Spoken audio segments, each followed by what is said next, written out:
കൃഷ്ണം വന്ദേ ജഗദ്ഗുരു.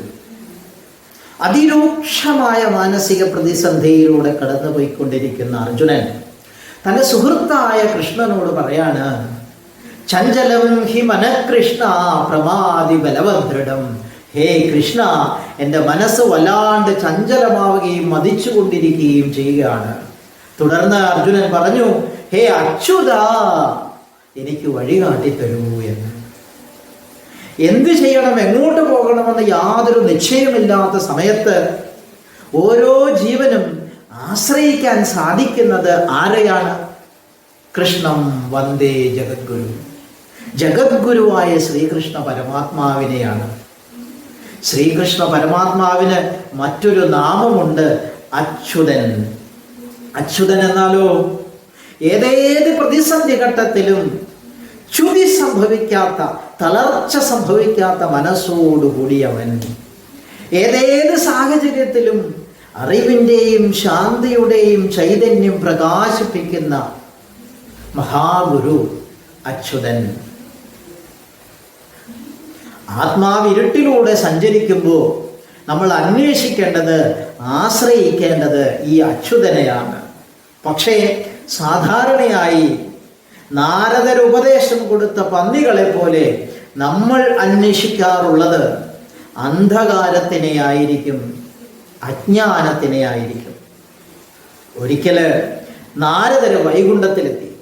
വൈകുണ്ഠത്തിലെത്തിയ നാരദര് അവിടുത്തെ ആ ശാന്തി, അവിടുത്തെ ആ ആനന്ദം, അവിടുത്തെ ആ ചൈതന്യം ഇങ്ങനെ ആസ്വദിച്ചപ്പോൾ വളരെ ആവേശത്തോടു കൂടി വിഷ്ണു ഭഗവാനോട് പറയാണ്, ഹേ പ്രഭു, ഈ വൈകുണ്ഠത്തെക്കുറിച്ച് ഏതൊരു ജീവനോടും വ്യക്തമായി പറഞ്ഞാൽ അവർക്കൊക്കെ വൈകുണ്ഠപ്രാപ്തി വേണമെന്നുള്ള ആഗ്രഹമുണ്ടാകും, അവരതിനൊക്കെ വേണ്ടി പ്രവർത്തിക്കും എന്ന്. ഒരു കള്ളച്ചിരിയോടുകൂടി വിഷ്ണു ഭഗവാൻ പറഞ്ഞു, അങ്ങനെ അല്ല നാരദ, എല്ലാ ജീവനും അങ്ങനെ ഒരു ആഗ്രഹം ഉണ്ടാവില്ല. അപ്പോൾ നാരദർ പറഞ്ഞു, അങ്ങനെ അല്ല പ്രഭു, എന്നെ പോലെ നല്ല കഴിവുള്ള ഒരു വാഗ്മിയുണ്ടെങ്കിൽ ആരെയും വൈകുണ്ഠപ്രാപ്തിക്ക് വേണ്ടി നമുക്ക് പ്രചോദിപ്പിക്കാൻ സാധിക്കുമെന്ന്. അപ്പോൾ വിഷ്ണു ഭഗവാൻ നാരദരോട് പറഞ്ഞു, അങ്ങനെയാണെങ്കിൽ നാരദ, നോക്കൂ, ആ ഭൂമിയിലേക്ക് നോക്കൂ, അവിടെ മലം നിറഞ്ഞ ആ കുഴിയിൽ കുറേ പന്നികൾ കിടപ്പുണ്ട്. ആ പന്നികളെ പ്രചോദിപ്പിച്ചുകൊണ്ട് വൈകുണ്ഠത്തിലേക്ക് കൊണ്ടുവരുമെന്ന്. അങ്ങനെ നാരദര് നേരെ ഭൂമിയിലേക്ക് പോയി പന്നികൾക്ക് ഉപദേശം നൽകാൻ തുടങ്ങി. വൈകുണ്ഠത്തെക്കുറിച്ച് വളരെ വിശദമായി നാരദര് ആ പന്നികളോട് പറഞ്ഞു. നാരദര് പറഞ്ഞ കാര്യങ്ങളൊക്കെ കേട്ടപ്പോൾ പന്നികൾക്ക് വലിയ ആവേശമായി.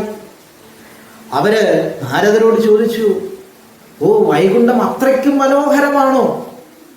അവിടെ എത്തിയാൽ കൂടുതൽ മലം നിറഞ്ഞ വലിയ വലിയ കുഴികൾ അവിടെ ഉണ്ടായിരിക്കുമല്ലേ എന്ന്. പന്നികള് വൈകുണ്ഠത്തിലെത്തിയാലും അന്വേഷിക്കുന്നത് മലം നിറഞ്ഞ കുഴികളായിരിക്കും. ഇതുപോലെയാണ് നമ്മൾ. ഒരു ഭാഗത്ത് അറിവിൻ്റെ സ്രോതസ്സായ, സ്നേഹത്തിൻ്റെ സ്രോതസ്സായ അച്യുതൻ നിൽക്കുകയാണ്. എന്നാലും നമ്മൾ അന്വേഷിക്കുന്നത് അജ്ഞാനത്തിനെ ആയിരിക്കും, ഇരുട്ടിനെ ആയിരിക്കും. നമുക്ക് അച്യുതനെ കുറിച്ച് കൂടുതൽ അറിയണം. അപ്പോൾ അച്യുതനെ അന്വേഷിക്കുവാൻ, അച്യുതനെ ആശ്രയിക്കുവാൻ നമുക്ക് തോന്നും. ഇനി വരുന്ന ദിവസങ്ങളിൽ ശ്രീകൃഷ്ണൻ്റെ അച്യുതനാമത്തെക്കുറിച്ച് നമുക്ക് കൂടുതൽ പഠിക്കാം. അതുമായി ബന്ധപ്പെട്ട കഥകൾ നമുക്ക് ചർച്ച ചെയ്യാം. അപ്പോൾ അച്യുതനോടുള്ള ഒരു ഭക്തി, ഒരു പ്രണയം നമ്മളിൽ ഉണ്ടാവും.